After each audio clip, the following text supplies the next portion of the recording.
ನಮಸ್ತೆ. ಕಥೆಗಳಿಂದ ಪರಿವರ್ತನೆಗೆ ಸ್ವಾಗತ.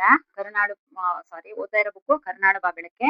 ಬರೆದಿರೋದು ಡಾಕ್ಟರ್ ಗುರುರಾಜ್ ಕರ್ಜಗಿ ಸರ್. ಭಾಗ 4. ಇವತ್ತೊಂದು ಹೊಸ ಚಾಪ್ಟರ್ ನೋಡೋಣ. ಚಾಪ್ಟರ್ ಹೆಸರು ತಾತ್ಕಾಲಿಕವಾದ ಭಾಗ್ಯ. ತಾತ್ಕಾಲಿಕವಾದ ಭಾಗ್ಯ ಅನ್ನೋ ಚಾಪ್ಟರ್ ಇಂದ ನೋಡೋಣ.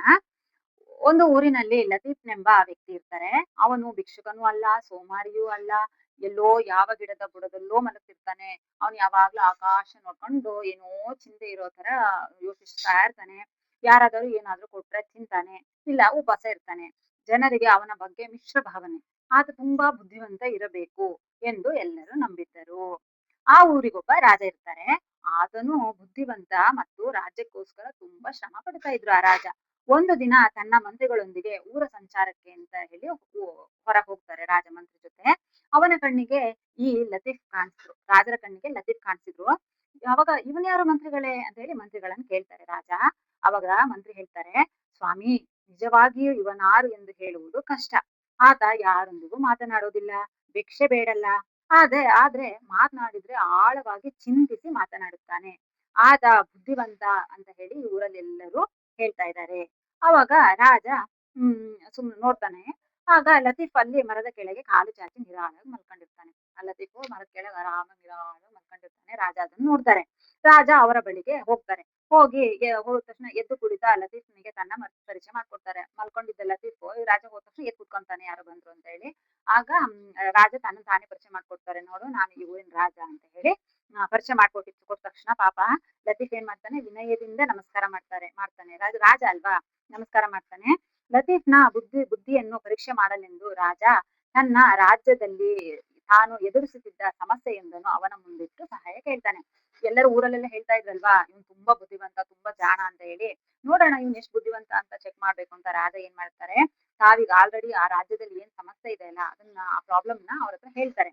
ಹೇಳಿದ ತಕ್ಷಣ ಅವರು ಒಂದು ಕ್ಷಣ ಚಿಂತಿಸಿ ಲತೀಫ್ ಆ ಸಮಸ್ಯೆಯನ್ನು ಎಳೆಯಾಗಿ ಬಿಡಿಸಿ ಸಮಸ್ಯೆಗೆ ಕಾರಣಗಳನ್ನು, ಅದರ ನಿವಾರಿಸುವ ಬಗೆಯನ್ನು ತಿಳಿಸ್ತಾರೆ. ಈ ರಾಜ ಸಮಸ್ಯೆಯನ್ನು ಕೇಳಿದ ತಕ್ಷಣ ಈ ಲತೀಫ್ ಏನ್ ಮಾಡ್ತಾರೆ, ಅದನ್ನ ಎಳೆಯಾಗಿ ಬಿಡಿಸಿ, ನೋಡು ಹಿಂಗ್ ಮಾಡಿದ್ರೆ ಹಿಂಗಾಗುತ್ತೆ, ಹಿಂಗ್ ಮಾಡಿದ್ರೆ ಹಿಂಗಾಗುತ್ತೆ ಅಂತ ಪ್ರತಿಯೊಂದು ಎಳೆಯಾಗಿ ಬಿಡಿಸಿ ಅದರ ಸಮಸ್ಯೆಗೆ ಪರಿಹಾರವನ್ನು ಸಹ ತಿಳಿಸ್ತಾರೆ. ರಾಜನಿಗೆ ಆಶ್ಚರ್ಯ. ತನ್ನ ಮಂತ್ರಿಗಳಿಗೆ ಹೊಳೆಯದ ಪರಿಹಾರ ಲತೀಫ್ ಹೇಳಿದ್ರಲ್ಲ ಅಂತ ಹೇಳಿ ರಾಜನಿಗೆ ತುಂಬಾ ಖುಷಿ ಆಗುತ್ತೆ. ಆಗ ರಾಜ ಲತೀಫ್ಗೆ ಒಂದು ಬಂಗಾರದ ನಾಣ್ಯವನ್ನು ಕೊಟ್ಟು ಹೋಗ್ತಾರೆ. ಮತ್ತೆ 2 ದಿನ ಬಿಟ್ಟು ಮತ್ತೆ ಲತೀಫ್ ಕಡೆಗೆ ಆ ರಾಜ ಮತ್ತೆ ಇನ್ನೊಂದು ಸಮಸ್ಯೆ ತಗೊಂಡ್ ಬರ್ತಾರೆ. ಅದಕ್ಕೂ ಲತೀಫ್ ಸರಿಯಾದ ಪರಿಹಾರ ನೀಡ್ತಾರೆ. ಹೀಗೆ 7-8 ಬಾರಿ ಆದಾಗ ಸಮಸ್ಯೆ ಆದ ತಕ್ಷಣ ಲತೀಫ್ ಹತ್ರ ಬರ್ತಾರೆ. ಸಮಸ್ಯೆ ಹಿಂಗಿದೆ ಅಂತ ಹೇಳ್ತಾರೆ ರಾಜ. ಲತೀಫ್ ಅದಕ್ಕೆ ಸಮಸ್ಯೆಗೆ ಪರಿಹಾರ ಕೊಡ್ತಾರೆ. ಇದೇ ರೀತಿ ಸುಮಾರು ಸರಿ ಆಗುತ್ತೆ. ಆಗ ಒಂದು ದಿನ ಅವನ ಬಳಿಗೆ ಹೋಗಿ ರಾಜ ಲತೀಫ್‌ನ ಹತ್ರ ಹೋಗಿ, ಲತೀಫ್, ನಿನ್ನಂತ ಬುದ್ಧಿವಂತ ಇರುವುದು ಹೀಗಲ್ಲ. ಅರಮನೆಗೆ ಬಂದು ನನ್ನೊಡನೆ ಇರು. ನಿನಗೂ ಒಂದು ನೆಲೆಯಾಗುತ್ತದೆ, ರಾಜ್ಯಕ್ಕೂ ತುಂಬಾ ಪ್ರಯೋಜನವಾಗುತ್ತದೆ ಅಂತ ಹೇಳಿ ರಾಜ ಕೇಳ್ತಾರೆ. ಅಂದ್ರೆ ನೀನ್ ಇಷ್ಟು ಬುದ್ಧಿವಂತ, ನೀನ್ ಈ ತರ ಜೀವನ ಮಾಡೋದು ಸರಿ ಇಲ್ಲ, ನನ್ ಜೊತೆ ಬಂದ್ಬಿಡು, ನಿನಗೂ ಒಂದ್ ನೆಲೆ ಆಗುತ್ತೆ ಇರಕ್ಕೆ, ನನಗೂ ಈ ತರ ಸಮಸ್ಯೆಗಳನ್ನೆಲ್ಲ ಬಗೆಹರಿಸೋದ್ರಿಂದ ನನ್ನ ರಾಜ್ಯನು ಚೆನ್ನಾಗಿರುತ್ತೆ ಅಂತ ಹೇಳಿ ರಾಜ ಹೇಳ್ತಾರೆ. ಆಗ ಲತೀಫ್ ಒಪ್ಕೊಂಡು ಹೋಗ್ತಾರೆ ರಾಜನ ಜೊತೆ. ಅರಮನೆಯಲ್ಲಿ ಒಂದು ವಿಶಾಲ ಭವನದಲ್ಲಿ ಅವನ ವಸತಿಗೆ ಏರ್ಪಾಡಾಗುತ್ತೆ. ಸಕಲ ವೈಭವಗಳಿಂದ ಕೂಡಿದ ವ್ಯವಸ್ಥೆ ಇರುತ್ತೆ ಇವರಿಗೆ, ಲತೀಫ್‌ಗೆ.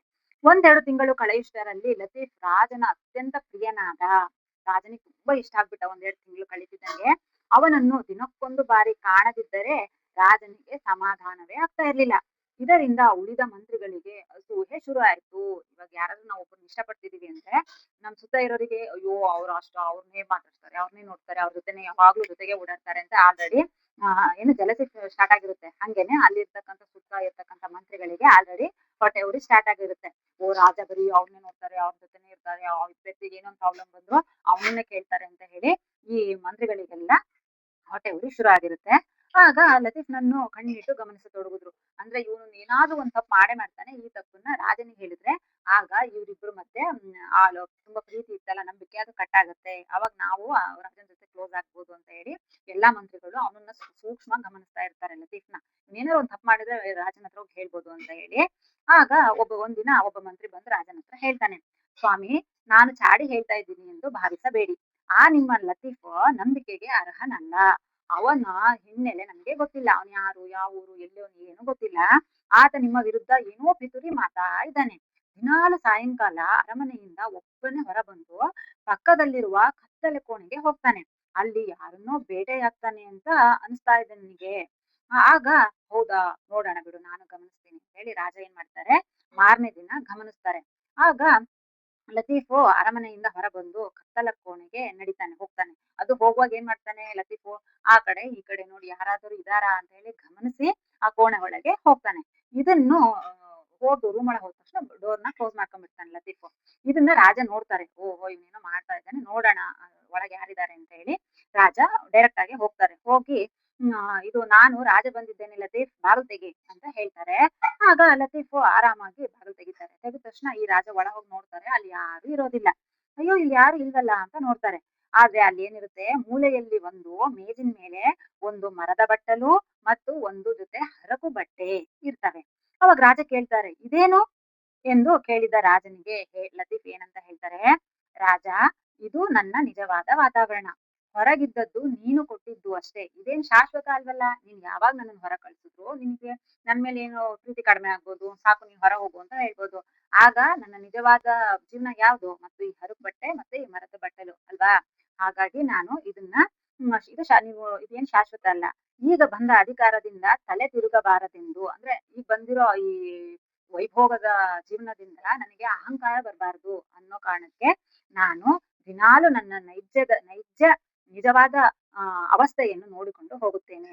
ಆಗ ತಲೆಗೆ ಮದ ಏರಲಾರದು ಅಂತ ಹೇಳಿ ಲತೀಫ್ ಹೇಳ್ತಾರೆ.